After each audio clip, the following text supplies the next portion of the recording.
This is Earnings Preview, a look at companies reporting during the week, along with companies which may have positive or negative earnings surprises. This earnings preview is for the week of January 12th through the 16th, and it comes at a very pivotal time because it is the beginning here of another earnings reporting season, this one for fourth quarter.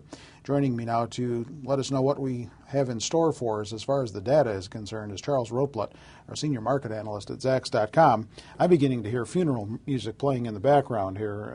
There's just a lot of gloom and doom out there, and based on what I've heard and who I've talked with, you, Dirk, and others who look at this macro stuff, seems like few companies are really going to be reporting anything but bad fourth quarter results. It will. When we look at the numbers, we're probably looking around 270, maybe 250 with positive surprises, companies that will report a year-over-year decline in earnings.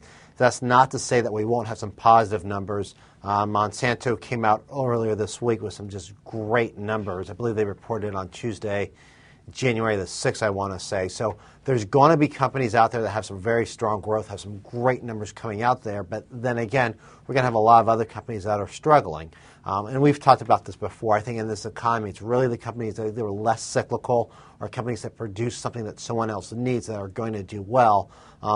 Certainly, if you're an investor, though, you need to pick and choose.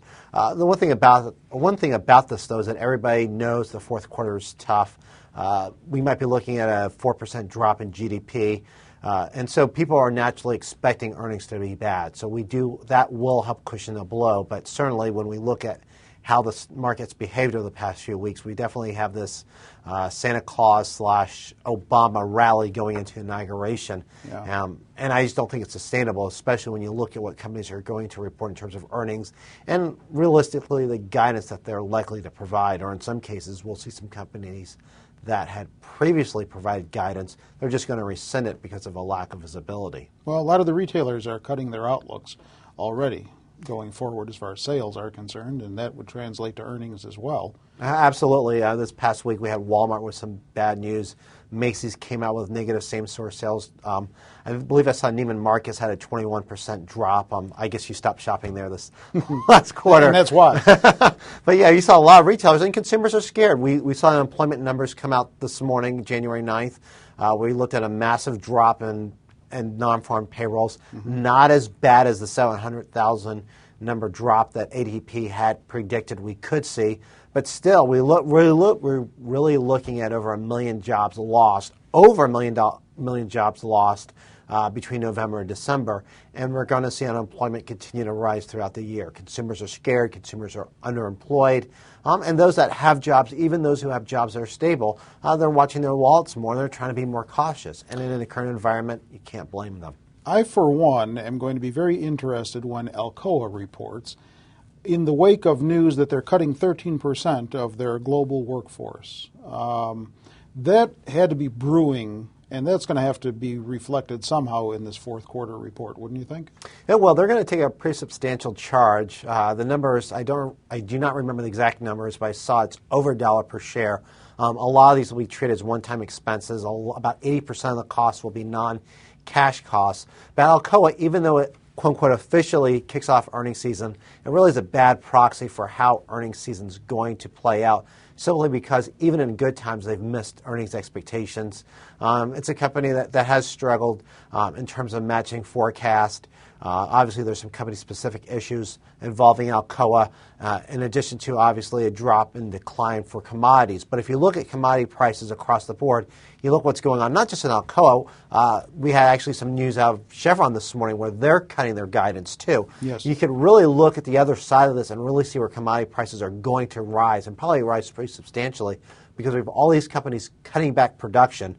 During a recession, they have to, but once we start seeing demand going up, it's unlikely we'll see production at first being revised upwards to match that demand. So we could see weakness for commodity prices now, but as we've discussed before, long term, I definitely see commodities as a good play for someone wanting to take advantage of what will eventually become an inflationary environment. The question, of course, is do we have deflation before we have inflation? Right. And that's anybody's guess right now. And bringing up the Chevron story, that's going to be very interesting to see going forward. as commodity prices do rise, how the integrateds hedge themselves against that rise in commodity prices, and how that whole thing plays out. Now, you have lower oil. People really don't think about it too much. And it's interesting, when you look at the integrated oils, you have to worry, well, it's really two things. Obviously, as oil prices go up, it does hurt the refining operations. But we take a company like Exxon, 65% of its income comes from exploration and production. So a rise in oil will absolutely help them. And there's actually a lot of question about whether or not Exxon might go out and try to acquire someone.